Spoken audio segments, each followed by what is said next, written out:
வேத புத்தகமாகிய தேன்கூட்டிலிருந்து ஒழுகும் தெளிதேனின் சில துளிகள். எங்களை நேசிக்கிற நல்ல தகப்பனே, உமக்கு நன்றி செலுத்துகிறோம். இந்த வேளையிலும் இந்த வார்த்தைகளை தியானிக்க எங்களுக்கு கிருபை தாரும், வழி நடத்தும். இயேசுவின் மூலமே ஜெபிக்கிறோம் நல்ல பிதாவே, ஆமேன். அல்லேலுயா. பிரியமானவர்களே, நம் கண்ணானது தூங்குகிற நேரம் தவிர மற்ற நேரங்களில் எதையாவது பார்த்து கொண்டேதான் இருக்கிறது. பார்த்ததில் பிடித்ததை மூளைக்கு கொண்டு செல்கிறது. மூளை இதை பல ரூபத்தில் சித்தரிக்கிறது. பின் அது இருதயத்திற்கு ஃபார்வர்ட் பண்ணப்படுகிறது. இருதயம் திருக்குள்ளதும் கேடுள்ளதும் தானே. மனம் ஒரு குரங்கு என்பார்கள். அது பலவாறாக தாவி தாவி பல விதங்களில் விஸ்வரூபம் கொடுக்கும். பின் இருதயமானது செயல் வடிவத்தில் வெளிப்படுத்துகிறது. அது பயன்படுத்தும் ஆயுதம் வாய், கை, கால்கள். கண்களின் இச்சை, மாம்சத்தின் இச்சை, ஜீவனத்தின் பெருமை என்பதை செயல் வடிவத்தில் கொண்டு வருகிறது. கண்களின் இச்சை மாம்சத்தின் இச்சையை தூண்டுகிறது. மாம்சத்தின் இச்சை அந்தந்த சூழ்நிலைக்கு ஏற்ப ஜீவனத்திற்குரிய பெருமையான காரியங்களை செயலாகவும் வெளிப்படுத்துகிறது.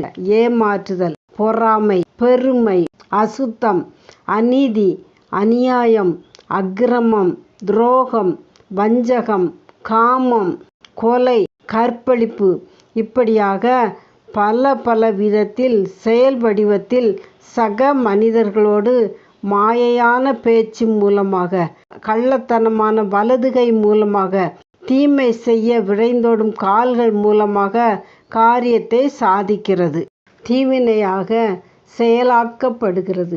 இது மனிதன் தாயின் கற்பத்தில் உருவாகும் முன்னே ஆண்டவரால் நியமிக்கப்பட்ட நியமம் அல்ல. தலையில் எழுதப்பட்ட எழுத்து அல்ல. குறிப்பிட்ட வயதுக்கு பின் நடக்கிற காரியங்கள். நல்லதை செய்தால் நல்லவன் என்றும், கெட்டதை செய்தால் கெட்டவன் என்றும் பெயர் பெறுவான். சங்கீதம் 1:1 இப்படியாக சொல்கிறது.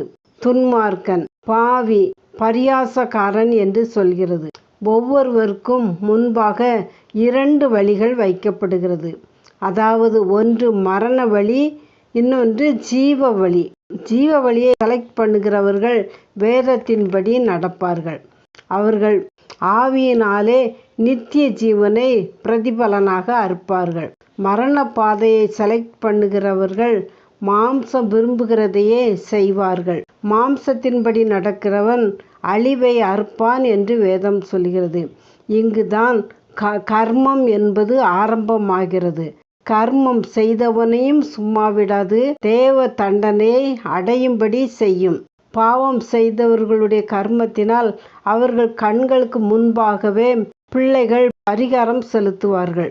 அவிசுவாசியான ஒருவனுக்கோ ஒருத்திக்கோ பரிசுத்தமான ஒரு ஆண் அல்லது ஒரு பெண்ணைத்தான் ஆண்டவர் நியமித்து இணைக்கிறார். அப்பொழுதுதான் பரிசுத்த வித்து பிறக்கும். அந்த பரிசுத்த வித்து தாயின் கற்பத்தில் இருக்கும்போது முந்தினவன் செய்த கர்மத்திற்கு பரிகாரம் பரிசுத்த வித்தின் தலையில் நியமமாக எழுதப்படும். பாவம் செய்தவனுக்கும் அவர் அப்பாதான். அவன் செய்த தீய செயலினால் பாதிக்கப்பட்டவர்களுக்கும் அவர் அப்பாதான். பாதிக்கப்பட்ட ஆத்துமா, இரத்தம், கண்ணீர் ஆண்டவரிடத்தில் நியாயத்திற்காக மரித்தாலும் கூட போராடி கொண்டேதான் இருக்கும்.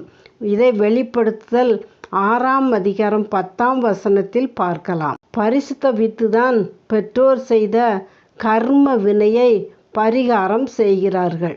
ஆண்டவராகிய இயேசு கிறிஸ்து பரிசுத்த வித்தாகிய அவர் அகில உலகத்தின் பாவம், சாபம், கர்மத்திற்காக ஒரே பரிகாரம் செய்தார். அவர் பரிகாரியாக பரிகாரம் செலுத்தினபடியினால் கர்மத்துக்கு பரிகாரம் செய்யும் பரிசுத்த வித்துக்கு கிருபை, இரக்கம், தயவு கிடைக்கச் செய்கிறார். பாவம், கர்மம் செய்கிற ஆத்மாவும் சாகிறது. கர்மத்திற்கு பரிகாரம் செலுத்தும் பரிசுத்த வித்தாகிய மகன், மகளுக்கும் பரிகாரமாக கிருபை, இரக்கம், தயவு, சகாயம் கிடைக்கிறது. மனித வர்க்கமே மனம் திரும்புவோம். ஒரு மனிதனுடைய கண்களில் ஆரம்பித்து சாபமாக, கர்மமாக, பாவமாக மாறி 3ஆம் 4ஆம் தலைமுறை மட்டும் அது பாதிக்கிறது. இதை உணர்ந்து நல்ல செயல்களையே செய்வோம். வேதம் சொல்கிறது 1 தீமோத்தேயு 5ஆம் அதிகாரம் 24ஆம் வசனம், மனிதன் செய்கிற கர்மம் பாவம் நியாய தீர்ப்புக்கு முந்திக் கொண்டால் அது நல்லது. அது நியாய தீர்ப்பு வரை தொடர்ந்தால் நித்திய நரகம், நித்திய அக்கினி, நித்திய ஆக்கினை. பிரியமானவர்களே, இன்றே ரட்சணிய நாள், இப்பொழுதே அனுக்கிரக காலம். தருணம் தப்பினால் மரணம் என்று சொல்வார். தருணம் கிடைக்கும் பொழுது கிடைக்கிற தருணத்தை பயன்படுத்தி கொண்டு பாவ மன்னிப்பை பெற்றுக்கொள்வோம். மனம் திரும்பி இந்த பூலோக வாழ்க்கையிலே நல்ல வாழ்க்கை வாழ்வோம். நம் சந்ததிக்கு ஆசீர்வாதத்தை சேமித்து வைப்போம். கர்மம் என்கிற தீம்பினையை யாரும் சந்ததிக்கு சேர்த்து வைக்கவே வேண்டாம். வீணான சிந்தனைக்கு இடம் கொடுக்காதபடி நம் திருக்குள்ளதும் கேட்டுள்ளதுமான இருதயத்துக்கு நாம் அதை சித்தரித்து அதை விஸ்வரூபம் எடுத்து அதை பிள்ளைகளுக்கு சாபமாக்காதபடிக்கு, மகனே மகளே உன் இருதயத்தை எனக்கு தா என்று அவர் வேறு எதுவுமே நம்மிடத்தில் கேட்கவில்லை. நம்முடைய கையளவான இருதயத்தை மட்டும் அவர் கேட்கிறார். ஆமாம், அவர் குடியிருக்கும் பொழுது நம் இருதயம் செம்மையான காரியங்களை பேசும், செம்மையான காரியங்களையே செய்யும். தீ செயல்களுக்கு இடம் கொடுக்கவே வேண்டாம். கர்மத்தை சேமித்து வைக்கவே வேண்டாம். சந்ததிக்கு ஆசீர்வாதத்தை சேர்த்து வைக்கிற நல்ல பெற்றோர்களாக விளங்குவோம். தேவன் தாமே கிருபை செய்வாராக. ஆமென். அல்லேலுயா.